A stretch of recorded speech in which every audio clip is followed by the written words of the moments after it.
kita langsung saja. Ini dalam seminggu ini ada Ya, dua kunjungan penting, kunjungan Perdana Menteri Cina Li Qiang dan kunjungan Presiden Prancis Emmanuel Macron ke Indonesia di tengah-tengah tekanan tarif Trump. Nah, bagaimana atau apa makna dari kunjungan ini, Pak? jadi yang pertama ya, kunjungan ini kan menandakan bahwa dua negara ini adalah negara sahabat bagi Indonesia ya. Kemudian yang kedua, ini menunjukkan bahwa kita memiliki hubungan bilateral baik di bidang ekonomi maupun di bidang politik yang erat di antara kedua negara dan ini kelihatan dari proses penyambutan yang dilakukan oleh Presiden kita Pak Prabowo terhadap dua pimpinan negara ini. Saya kira bagi Indonesia ini sangat bermakna ya, apalagi kalau kita lihat hubungan perdagangan misalnya untuk Indonesia dengan Tiongkok atau Indonesia dengan China ini memang agak berbeda dengan konteks hubungan dagang Indonesia dengan Prancis ya. Kalau kita lihat dari sisi volume perdagangan antara Indonesia dengan China, memang jauh di atas volume perdagangan kita dengan Prancis ya, karena dengan China itu pada tahun 2021 saja itu sudah mencapai sekitar 124,43 miliar dolar dan ini meningkat lagi pada tahun 2022 menjadi sekitar 150 miliar dolar. Sementara perdagangan Indonesia dengan Prancis ekspor kita itu hanya nilai perdagangan kita itu hanya kurang lebih 2,4 miliar dolar ya. Indonesia ke Prancis maupun sebaliknya. Kemudian sampai Maret 2025 kemarin perdagangan Indonesia dengan China itu juga ekspornya kita sudah sekitar 6,02 miliar dolar.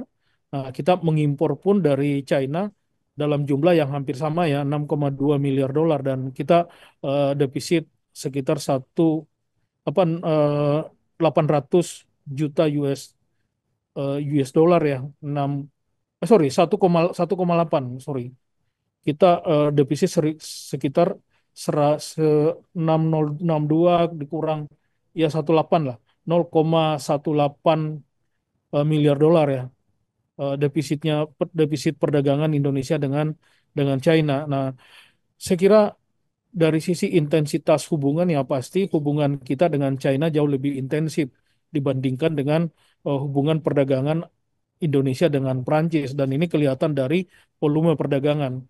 Cuma cuma yang jadi isu di sini adalah produk perdagangan Indonesia dengan China itu berbeda dengan produk perdagangan Indonesia dengan Prancis.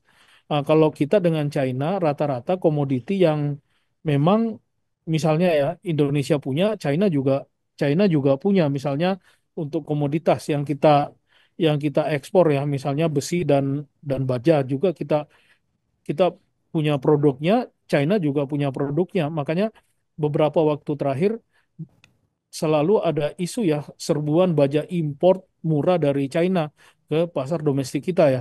Kemudian yang kedua kita ekspor nikel ya saya kira kita absolutely kompetitif di sini ya karena kita salah satu produsen nikel terbesar di dunia.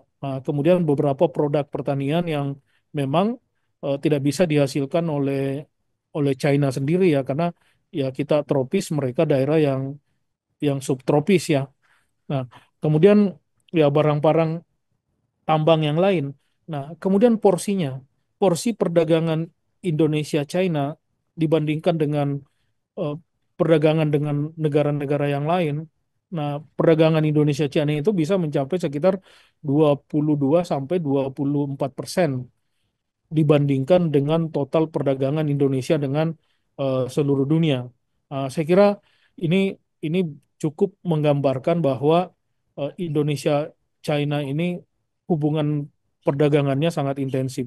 Kemudian untuk Indonesia Prancis, nah ini komoditinya kalau dengan China tadi bisa barangnya substitute karena misalnya kita impor banyak sekali dari China itu salah satunya adalah tekstil dan produk dari tekstil ya. Kemudian ada bahan kimia organik, kemudian aksesoris handphone, kemudian ada sepatu, mainan anak-anak, perabot rumah tangga. Saya kira hampir semua produk-produk ini adalah produk berteknologi menengah ke bawah ya, atau bahkan ini adalah produk yang teknologinya sangat sangat rendah. Dan saya kira industri kita pun bisa menghasilkan produk sejenis. Artinya apa? Barang yang diperdagangkan antara Indonesia dengan China ini adalah barang-barang yang bersifat substitut dengan produk sektor manufaktur kita di dalam negeri. Saya kira ini kerugian kita ya, berhadapan dengan China, apalagi produk tekstil dan turunannya yang dihasilkan oleh mereka, kemudian produk sepatu dan lain-lain, ini semuanya jauh lebih murah di mereka dibanding kalau kita produksi sendiri. Nah, insentif untuk melakukan impor itu sangat besar dan ini bisa mematikan sektor manufaktur di dalam negeri. Nah, saya kira ini yang harus kita pikirkan strateginya ya, sehingga eh, masuknya barang-barang China ke Indonesia itu tidak mematikan sektor manufaktur kita. Berbeda dengan Prancis. Prancis itu kita mengimpor barang-barang dari sana adalah barang-barang berteknologi medium to advanced teknologi atau barang dengan kandungan teknologi menengah sampai kandungan teknologi tinggi. Di mana kita mengekspor barang-barang dengan teknologi yang rendah ya, atau bahkan produk sumber daya alam yang kita ekspor ke mereka. Atau ada peralatan, misalnya di sini ada peralatan mekanik, ada elektronik, itu kita juga ekspor ke Prancis ya dengan teknologi yang medium, sementara kita mengimpor yang advance.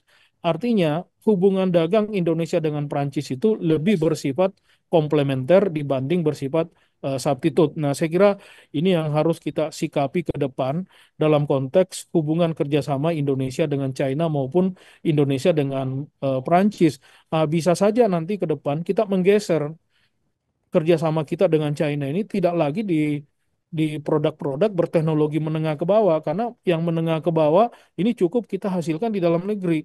Nah, kita fokus untuk melakukan perdagangan untuk produk-produk menengah atas dengan teknologi yang lebih advance ya, teknologi yang lebih tinggi, misalnya mobil listrik. Kita bisa kerjasama dalam konteks ini. Ini yang saya sebut bahwa kita bisa berdagang dengan China dalam konteks intra-industry trade. Mereka menghasilkan komponen mobil listrik yang lain, mesin, apa mesinnya, tapi baterainya itu dari Indonesia karena kita punya bahan bakunya, sehingga perdagangan ini, hubungan dagang ini tercipta, hubungan dagang yang saling menguntungkan. Saya kira itu Mbak Maria.